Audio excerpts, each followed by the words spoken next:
ওমর নামে একটা ছেলে, চিটাগংয়ের একটা ছেলে, যে তার শহীদ হওয়ার 7 দিন আগে তার ওয়ালে লিখেছে চির উন্নত মমশির, তার নিজের ছবি দিয়ে উন্নতম।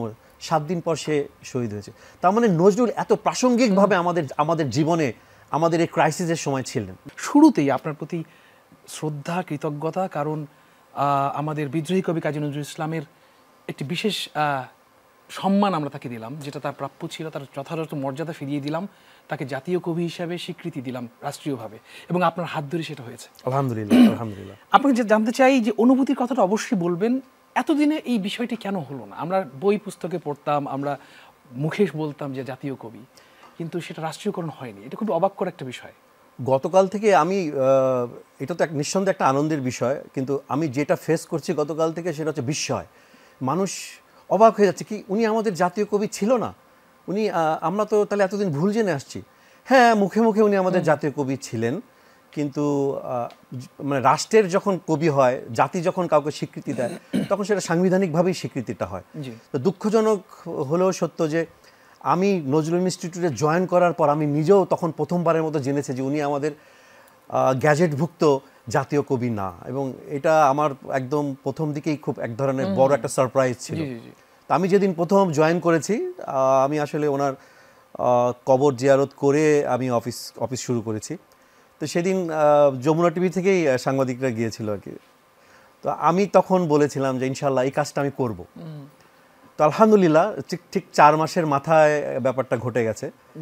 তো বাকি জীবনে হয়তো গর্ব করার মতো একটা কিছু হয়তো জীবনের সাথে যোগ হলো আর কি। নজরুল ইনস্টিটিউটের নির্বাহী পরিচালক হিসেবে যুক্ত হবার পরে সেখানে আসলে অনেকগুলো চ্যালেঞ্জ তো অবশ্যই ফেস করেছেন আর কি। সামনের দিনগুলো কিরকম চ্যালেঞ্জিং মনে হচ্ছে? কারণ অনেক সংস্কার তো দরকার আসলে, আমার যেটা মনে হয়। না, আমার কাছে যেটা মনে হচ্ছে যে দেখো, আমরা এই শহরে আমরা থাকি, আমরা শিল্প সাহিত্য করি, এবং লাস্ট 30-35 বছর ধরে আমরা ঢাকা শিল্প সাহিত্য করি।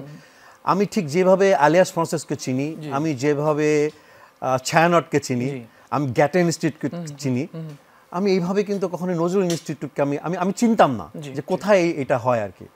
তো যার ফলে তার মানে এটা বোঝা যায় যে এই জায়গাটা আসলে খুব এক ধরনের অন্ধকারের মধ্যে ছিল।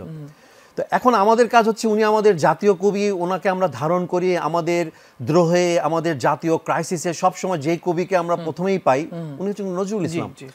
কিন্তু তাকে আসলে কেন যেন সামহাও ইগনোর করা হয়েছে, আমরা জাতিগতভাবেই আসলে তাকে ইগনোর করেছি। আমাদের এটার পিছনে আসলে জাতি বলবো না, আমি বলবো পলিটিক্যাল সিদ্ধান্ত আছে আর কি। তো এইসব কারণে ওনাকে ইগনোর করা হয়েছে। তো যার ফলে এখন এইবার যে 24-এর গণ অভ্যুত্থানে যে ব্যাপারটা ঘটে গেছে, আমরা কিন্তু আমাদের সন্তানদেরকে বা যারা এবার প্রাণ দিয়েছে, যারা রাস্তায় ছিল, আমরা কিন্তু তাদের কাউকে বলিনি যে বাবা তুমি নজরুল শিখে এসে রাস্তায় নামো। ও তার কবিকে খুঁজে নিয়েছে। আমরা দেখেছি গ্রাফিতিতে, তাদের স্লোগানে, চিন্তায়, চেতনায়।